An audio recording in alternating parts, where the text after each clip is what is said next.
When they bring the truck here and do out the water, you can't stand down there. It stinks. It's bad. It'll take your breath down there.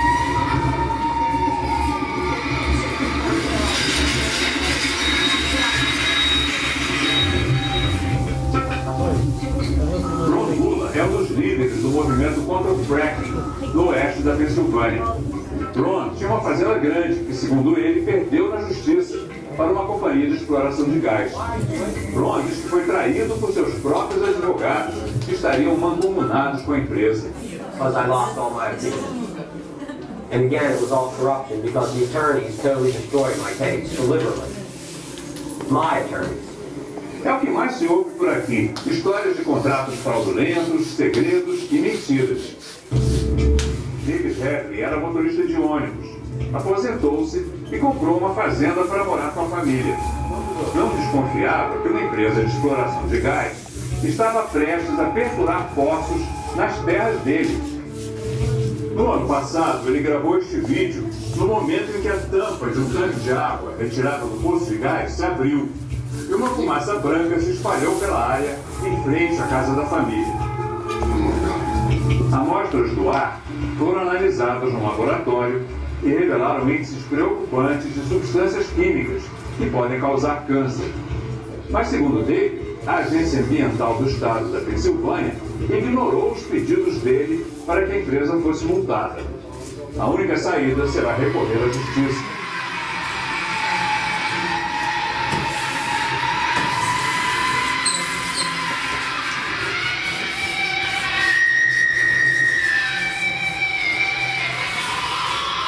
Na margem, encontramos uma fonte. Os moradores dessa área costumavam vir aqui a essa fonte para buscar a água cristalina que brota daqui. Ainda brota água, mas eles notaram de 2 anos para cá que saem essas bolhas. Então contrataram um laboratório para testar e descobriram que é gás metano.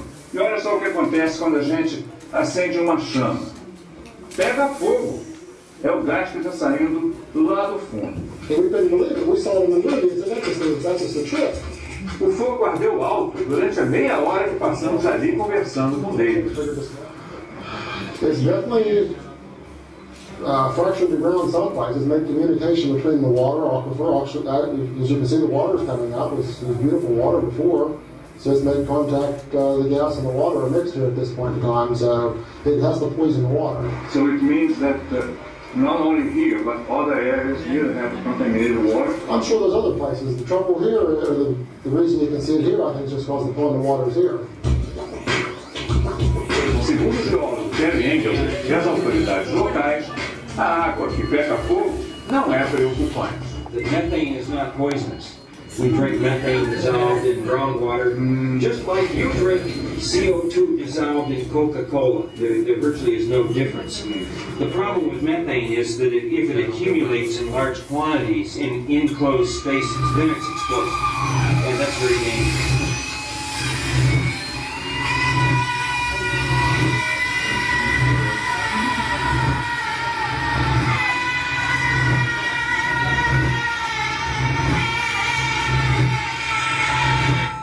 The first thing that we should do is stop all activity, because we've already damaged. Like, I was intending to come back here to look at the long-term environmental impacts, because when you damage or traumatize those formations, and you have 100,000 wells placed over 93,000 square miles of shale, that is going to have long-term implications for water resources.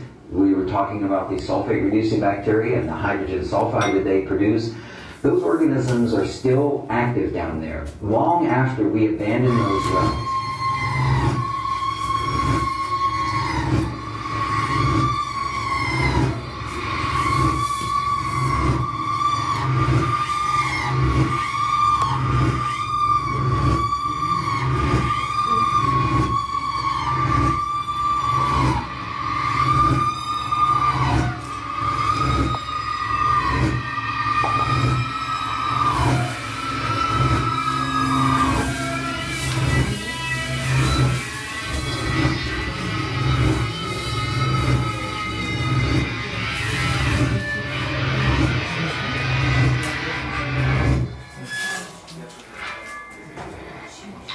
atrás.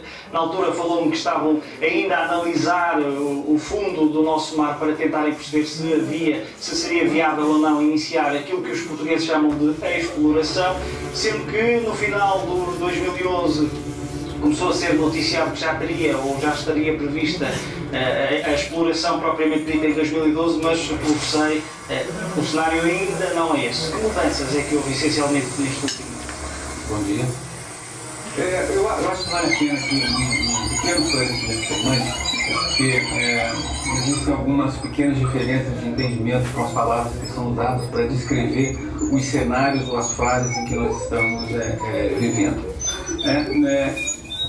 No Brasil, português brasileiro, nós designamos como exploração a fase onde nós ainda estamos investigando a possibilidade de ocorrência de hidrocarbonetos em uma determinada área. Essa investigação ela vai crescendo em termos de complexidade e a acuidade das técnicas utilizadas para a busca de petróleo, desde a aerofotogrametria até uma sísmica 3D, que é o ponto onde nós estamos agora. Então, essa é a fase onde nós ainda estamos, a exploração, segundo o português utilizado no Brasil. Depois dessa fase, se nós encontrarmos realmente petróleo e ele efetivamente mostrar que tem uma acumulação com quantidades que sejam comercialmente viáveis, nós passamos para o que nós chamamos de atividade de explotação ou produção, que eu entendo que aqui em Portugal as pessoas se referem a essa fase como uma fase de exploração, a explorar uma jazida. Então, nós continuamos na mesma fase que nós estávamos há um ano atrás, um pouco mais avançados no que diz respeito à acuidade das técnicas que estão sendo utilizadas. Nós terminamos o levantamento da sísmica de 3D no bloco de Peniche, naqueles 4 blocos na bacia do Peniche, e estamos por terminar esse mesmo levantamento na bacia do Alentejo. Pela experiência que tem, Portugal poderá ser um desses cenários, até porque este tema do petróleo ganha outro destaque com a crise que atinge o país, as próprias pessoas, a população em geral quer saber se Portugal vai mesmo ter petróleo ou não. Pela experiência que tem, eu sei que é difícil e acabou por dizer que, apesar de todos os dados, é mesmo assim uma interpretação que é realizada. Mas há um ano eu lembro-me que dizia que a possibilidade, a probabilidade de haver petróleo em Portugal andaria entre os 10% e os 12%. A questão que lhe coloco é se essa percentagem variou positivamente ou eventualmente negativamente, ou se a mantém nesta altura. Nós ainda estamos no mesmo patamar de risco exploratório. O que nós pretendemos fazer é que, com essa interpretação, reduzir esse risco ou aumentar as chances de que possamos encontrar ou da chance de ocorrência de hidrocarbonetos nessa área. Efetivamente, eu entendo que a própria continuidade das atividades desse consórcio formado na área de Peniche pela Galp e pela Partex e Petrobras, e na área do Alentejo, Petrobras e Galp, a própria continuidade, a própria decisão dos sócios de continuarem esses esforços é uma posição alentadora. Significa que nós ainda tem esperança. Ainda não desistimos, mas eu acho que nós estamos bem. Ainda bastante dentro do que nós imaginávamos que deveríamos estar gastando nesse momento e ainda otimistas com relação ao desenvolvimento dessa atividade. Olhando novamente para as expectativas da população portuguesa, olhando para o facto e já o disse, que estão ainda numa fase de análise, continuam, estão dentro dos timings, mas se as conclusões, estamos a falar em cenários hipotéticos, fossem positivas, ou seja, se realmente os dados mostrassem que há petróleo, quando é que se poderia, ou o que é que seria preciso fazer mais para se perceber se esse petróleo seria economicamente viável? De uma maneira geral, nós devemos, se os dados assim nos permitirem, se essa interpretação assim nos indicar, nós estamos preparados para perfurar um poço em 2013. Então, esse poço deve levar aí o ano de 2013.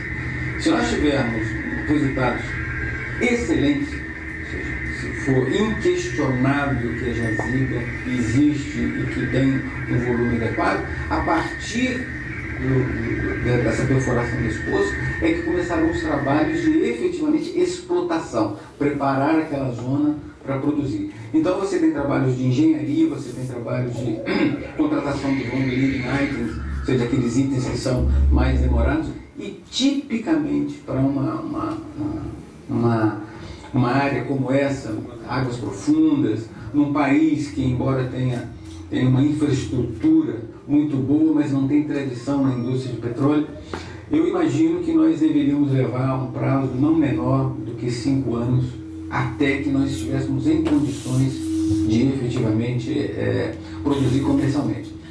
Isso não descarta a possibilidade de alguns testes de longa duração, projetos pilotos, que normalmente têm um objetivo muito maior de coletar informações que melhor possibilitem a explotação dessa jazida do que efetivamente comercial.